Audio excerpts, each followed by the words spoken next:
आपल्या शरीरासाठी जीवन आणि आरोग्य हा आजचा विषय आहे आणि ह्या संदेश मालिकेचं नाव आहे पवित्र आत्मा तुम्हामध्ये. देवाचा पवित्र आत्मा आपल्यामध्ये कसं कार्य करतो, कसं आपल्याला सहाय्य करतो आणि आपल्याद्वारे कसं कार्य करतो याविषयी आपण ह्या संदेश मालिकेत बोलत आहोत. आणि या मालिकेतला आजचा हा 8वा पार्ट आहे. आतापर्यंत आपण पाहिलं की कशा रीतीने वेगवेगळ्या रीतीने देवाचा पवित्र आत्मा देवाच्या लोकांना तुम्हाला आणि मला सहाय्य करतो. तो आपला सहाय्य करता, सांत्वन करता आणि ॲडव्होकेट किंवा वकील असा आहे. आणि तो ख्रिस्ती जीवन ह्या जगामध्ये असताना विजयी ख्रिस्ती जीवन जगायला तो आपल्याला सहाय्य करतो. आतापर्यंत याविषयीच्या काही गोष्टी ज्या आपण पाहिल्या त्याचे मी रिकॅप तुम्हाला सांगतो. पहिली गोष्ट आपण पाहिली ती ही पवित्र आत्म्याच्या सहाय्याबद्दल की तो आपल्याला देवाचं वचनाचं प्रगटीकरण देतो. ते वचन आपल्याला समजवतो. जे समजलेलं नसतं ते आपल्याला आपोआप समजतं. आणि देवाचं वचन म्हणजे केवळ पवित्र शास्त्रच नव्हे तर व्यक्तिशः प्रभू येशू ख्रिस्त जो देवाचा शब्द, तो देवाचं वचन म्हणजे देवाचा पवित्र आत्मा आपल्याला देवाचं वचन शिकवतो किंवा प्रगट करतो आणि प्रभू येशू ख्रिस्त कोण आहे हे देखील प्रगट करतो. दुसरं कार्य त्याचं हे आहे की तो आपलं आत्मिक जीवन एका वरच्या लेवलला नेतो. दैविक अनुभव आपल्याला येऊ लागतात जे पूर्वी आलेले नसतात.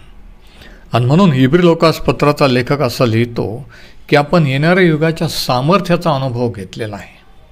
आणि ते सामर्थ्य कोणतं तर पवित्र आत्म्याचं सामर्थ्य. आणि तिसरी गोष्ट आपण पाहिली की देवाचा पवित्र आत्मा आपल्याला मार्गदर्शन करतो आणि प्रार्थनेमध्ये आपल्याला सहकार्य करतो. प्रार्थना कशी करावी, काय करावी याविषयी तो आपल्याला सुचवतो आणि मार्गदर्शन करतो. आणि आज आपण पाहू की देवाचा पवित्र आत्मा जो आपल्याला मिळालेला आहे तो आपल्या शरीराला आरोग्य कसं देतो. आणि म्हणून जर तुम्ही आरोग्याच्या किंवा शारीरिक समस्येत कोणत्या आजारात असाल तर जरा नीट लक्ष द्या की देवाच्या पवित्र आत्म्याच्या द्वारेच आपल्याला कसं आरोग्य मिळू शकतं आणि आपण कसं दैवी आरोग्यात चालू शकतो. बरं होणं हा चमत्कार आहे, पण आजारी न पडणं, आरोग्यात चालणं हा आशीर्वाद आहे. आणि म्हणून चमत्कारापेक्षा आशीर्वाद श्रेष्ठ आहे. माझी व्याख्या ही आहे की खड्ड्यात पडल्यावर देवाने बाहेर काढणं याला म्हणतात चमत्कार, पण खड्ड्यात न पडणं याला म्हणतात आशीर्वाद. तर देवाचा पवित्र आत्मा आपल्याला कसं दैवी आरोग्य, शारीरिक आरोग्य देतो हे आपण आज पाहू. आता पवित्र शास्त्र असं शिकवतं की प्रभू येशू ख्रिस्त आपल्याला जीवन देण्यासाठी आला आणि हे सत्य आहे. त्याच्या येण्याविषयीचा उद्देश त्याने सांगितलं की चोर येतो तो केवळ चोरी, घात व नाश करायला येतो, पण मी आलो आहे यासाठी की त्यांना जीवन प्राप्ती व्हावी व ती विपुलपणे व्हावी म्हणून आलो आहे. योहानकृत शुभवर्तमान याचा 10वा अध्याय आणि 10वं वचन. या ठिकाणी 2 व्यक्तींचा उल्लेख आहे. एक चोर आणि एक प्रभू येशू ख्रिस्त देवाचा पुत्र. आणि हे 2 व्यक्ती काय करतात त्यांचं वेगवेगळं कार्य की प्रभू येशू ख्रिस्त हा जीवन देणारा आहे आणि चोर म्हणजे सैतान हा जीव घेणारा आहे, नाश करणारा आहे. आणि त्याचा उद्देश आपला नाश करणं, देवाचे आशीर्वाद चोरणं, देवाने जे आपल्यासाठी तरतूद करून ठेवलेलं आहे ते आपल्यापर्यंत न येऊ देणं आणि शारीरिक, मानसिक, आर्थिकरित्या आपल्याला नष्ट करणं हा त्या चोराचा किंवा सैतानाचा उद्देश आहे. आणि म्हणून आपण हे ध्यानात ठेवलं पाहिजे की ज्यावेळेस आपण सैतानाला संधी देतो त्यावेळेस तो हे कार्य करत असतो. पण प्रभू येशू ख्रिस्त जीवन देण्यासाठी आलेला आहे, अगदी उलट. आणि तो म्हणतो की मी जीवन देण्यासाठी जीवन प्राप्ती व्हावी आणि ती विपुलतेने व्हावी किंवा विपुलपणे व्हावी म्हणून आलो आहे. आता हे समजणं महत्त्वाचं आहे की प्रभू येशू ख्रिस्त नुसतं जीवन द्यायला नाही तर विपुलतेचं जीवन द्यायला आलेलो आहे, की ह्या आयुष्यात आपण जगत असताना आपलं जीवन आपल्याला कोणत्याही प्रकारची कमतरता उणीव भासू नये. हे जीवन अशा प्रकारचं जीवन देण्यासाठी तो आलेला आहे. आता याचा अर्थ आपल्या जीवनात अडचणी येणार नाही, दुखणे आजार येणार नाही असं नाही, पण त्यातूनही तो सहाय्य करील आणि आपल्याला दैवी सामर्थ्याने चालविल.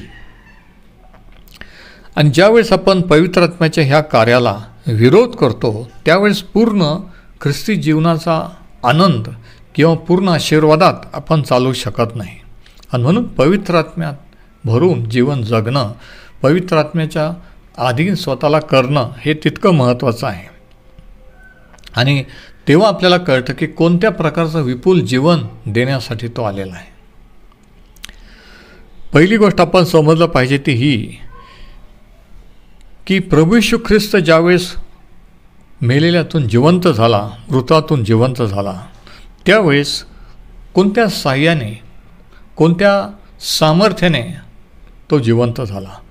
रोमकरास पत्राचा 1 अध्याय आणि 4 वचनात पाऊल असं लिहितो, पवित्रतेच्या आत्म्याच्या दृष्टीने किंवा पवित्र आत्म्याच्या दृष्टीने तो मृतांच्या पुनरुत्थानाच्या द्वारे पराक्रमाने देवाचा पुत्र असा निश्चित ठरला, झाला नाही ठरला.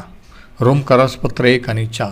म्हणजे पाऊल या ठिकाणी म्हणतो की प्रभू येशू ख्रिस्ताला देवाच्या पवित्र आत्म्याच्या सामर्थ्याने पुन्हा जिवंत केलं, मेलेल्यातून उठवलं.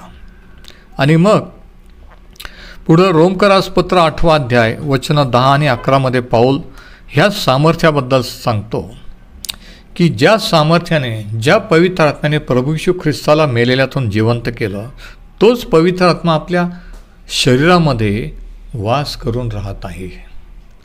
रोमकरास पत्र 8, 10 आणि 11 पाऊल काय म्हणतो जरा ऐका. पण ख्रिस्त तुमच्यामध्ये असेल तर शरीर जरी पापामुळे मेलेले असले तरी आत्मा नीतिमत्वामुळे जिवंत झालेला आहे. ज्याने येशूला मेलेल्यातून उठविले त्याचा आत्मा जर तुमच्यामध्ये वस्ती करतो, तर ज्याने ख्रिस्त येशूला मेलेल्यातून उठविले तो तुमच्यामध्ये वस्ती करणाऱ्या आपल्या आत्म्याने तुमचे मर्त शरीरेही जिवंत करील. रोमकरास पत्र 8, 10 आणि 11. आता हे अगदी स्पष्ट आहे की तोच व्यक्ती, तेच सामर्थ्य ज्याने प्रभू येशू ख्रिस्ताला कबरेतून उठवलं, जिवंत केलं, तेच सामर्थ्य, तोच पवित्र आत्मा आपल्या शरीरामध्ये राहत आहे. आणि तोच पवित्र आत्मा आपल्याला एक दिवशी जिवंत करील. त्याने ख्रिस्ताचं जीवन आपल्याला दिलेलं आहे, सार्वकालिक जीवन आपल्याला मिळालेलं आहे.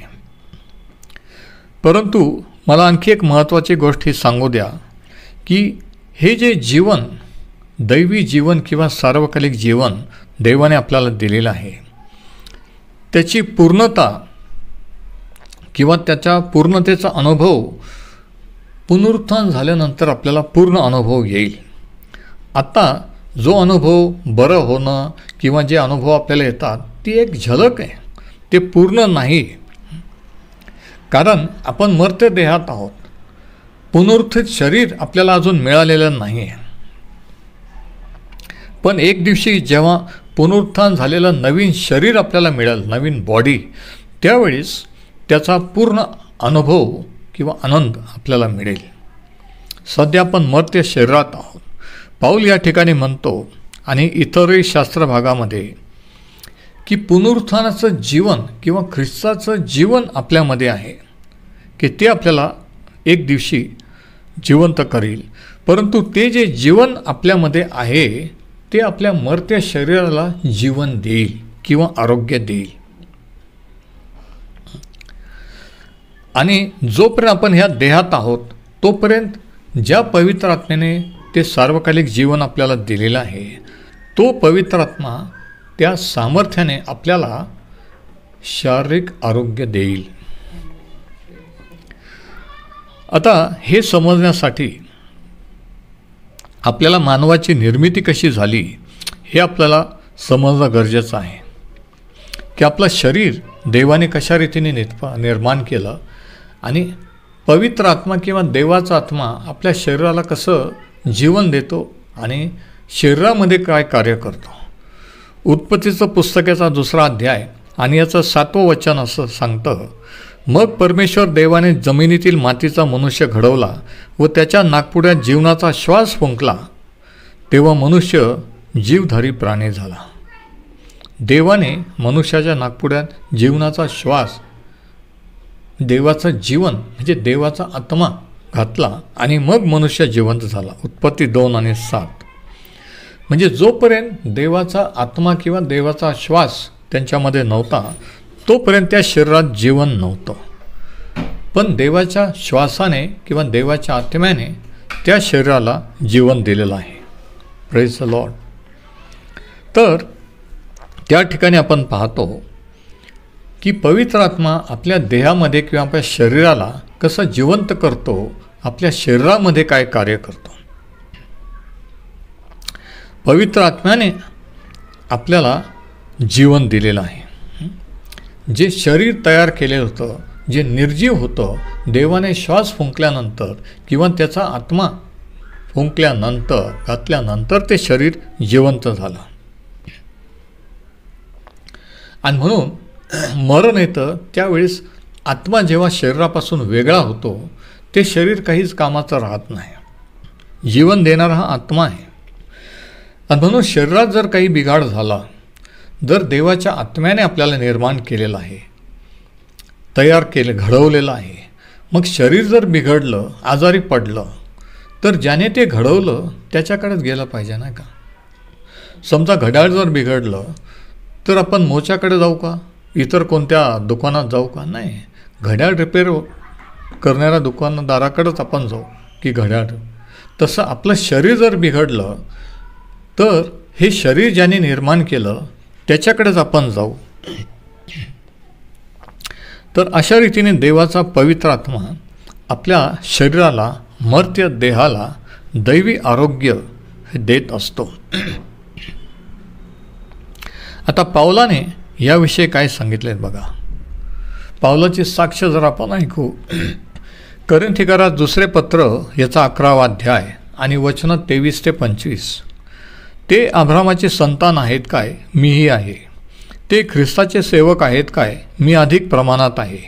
हे मी वेडगळासारखे बोलतो.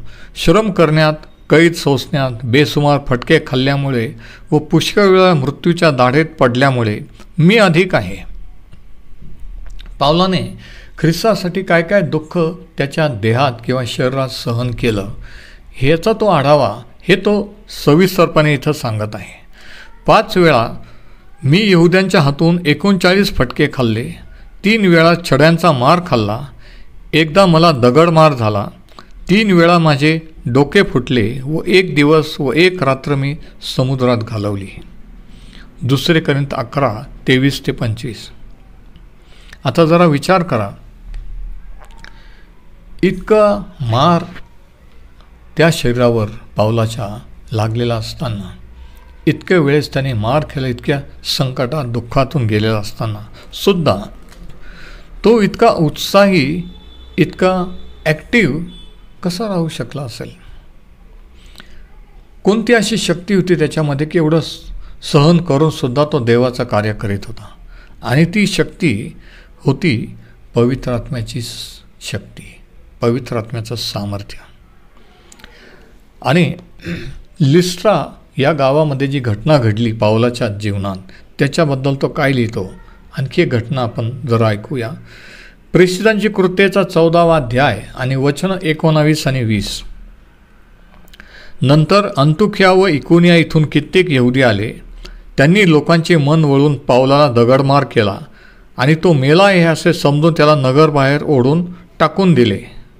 पण त्याच्या भोवती शिष्य जमल्यावर तो उठला व नगरात निघून गेला. मग दुसऱ्या दिवशी बर्नबाबरोबर तो दरबेस गेला. किती विशेष आहे ना का? मेला म्हणून सोडून दिला त्यांनी आणि पाऊल उठला आणि दुसऱ्या दिवशी खुशाल दुसऱ्या गावाला निघून गेला. प्रेषितांची कृत्ये 14, 19 आणि 20.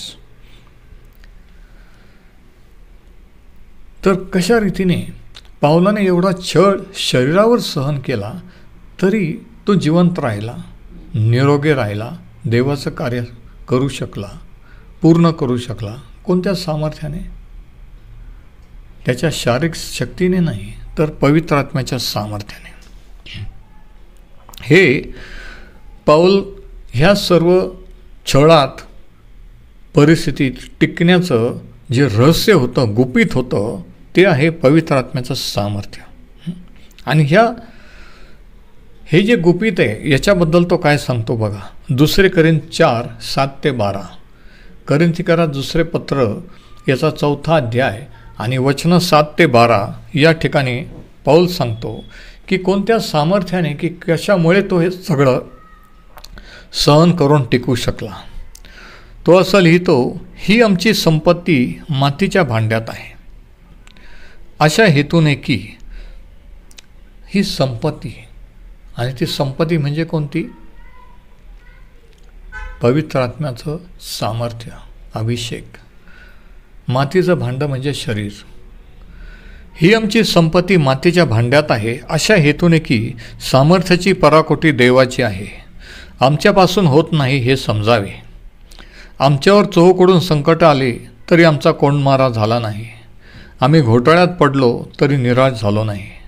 आमचा पाठलाग झाला तरी परित्याग करण्यात आला नाही. आम्ही खाली पडलेले आहोत तरी आमचा नाश झाला नाही. आम्ही प्रभू येशूचा वध सर्वदा शरीरात वागवतो, अशा हेतूने की येशूचे जीवनही आमच्या मर्त्य शरीरात प्रगट व्हावे. कारण जे आम्ही जिवंत राहतो ते आम्ही येशूसाठी सदाचेच मरणाच्या हाती सोपलेले आहोत, यासाठी की येशूचे जीवनही आमच्या मर्त्य देहात प्रगट व्हावे. येशूचे जीवनही आमच्या मर्त्य देहात प्रगट व्हावे. आणि ते जीवन पावलाच्या शरीरात होतं, पवित्र आत्म्याचं सामर्थ्य होतं, म्हणून इतका छळ त्रास तो सहन करूनही जिवंत राहू शकला. आणि मग तो काय म्हणतो जरा ऐका. आमच्यामध्ये मरण पण तुमच्यामध्ये जीवन आपले कार्य चालवित आहे.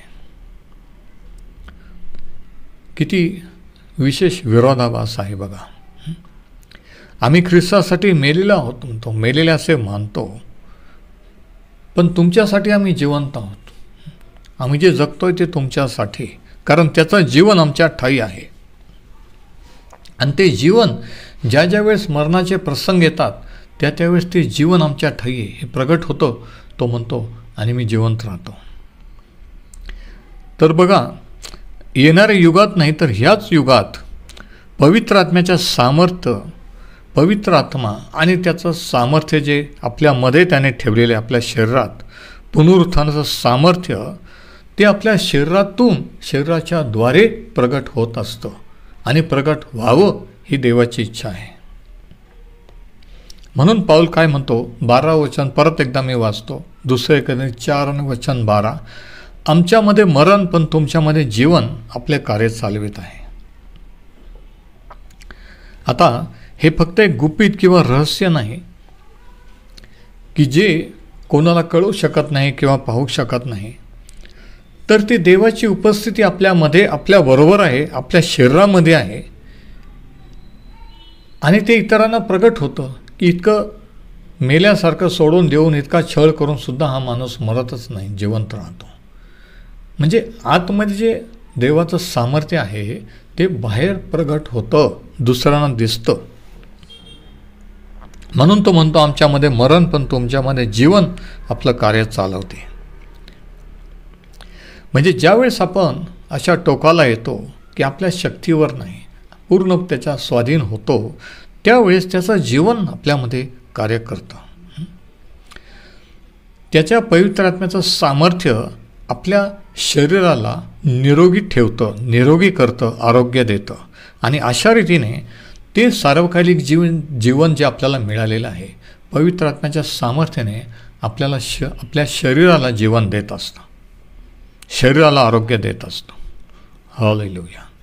आणि अशा रीतीने पवित्र आत्म्याचं सामर्थ्य आपल्या शरीरात कार्य करतं.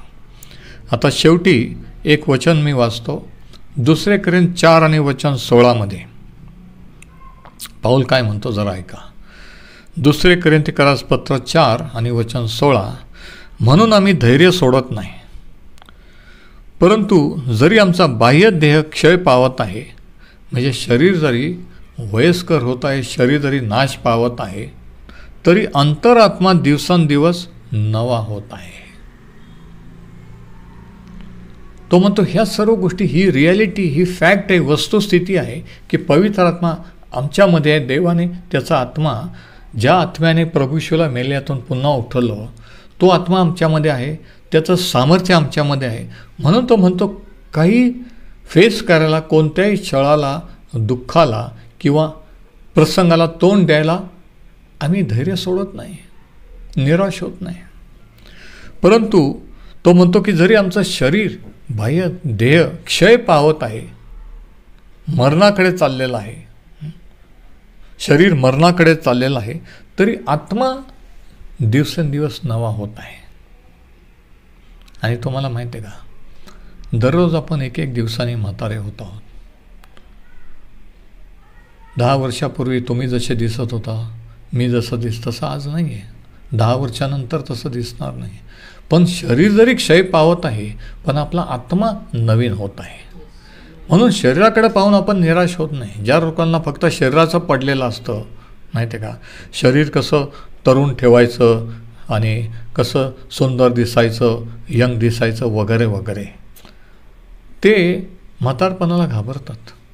ते थोडंसं काय, ते निराश होतात. पण ख्रिस्ती दृष्टिकोन, जेव्हा आपल्याला हे सत्य कळतं की आपण देवाचे आहोत आणि देवाचा आत्मा जर आपल्यामध्ये आहे, शरीर जरी क्षय पावत तरी आत्मा नवा होत आहे. आणि नाहीतरी एक दिवशी पुनरुत्थान गौरवी शरीर आपल्याला मिळणार आहे, नाही का.